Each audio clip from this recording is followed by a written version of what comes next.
Қайырлы күн достар. Міне осындай 3D көрпешесінің ою түрлері бар.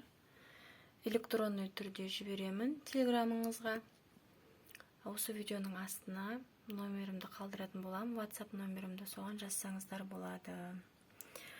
Осындай 3D көрпешесінің 12-де 12 бұл размерде. Алынады, салынады, өстіп шығарып алсаңыздар болады. Мен сізге электронный түрін берем, тек шығарып аласыздар. Өте тиімді бағада. Осындай әдемі, құрақтардың шеттеріне тігілетін ою.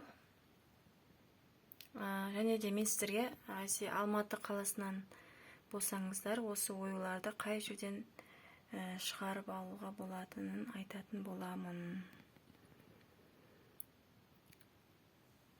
Негізі бүкіл қала бойынша осындай электронный оюларды шығаратын жерлер бар, Қазақстан бойынша.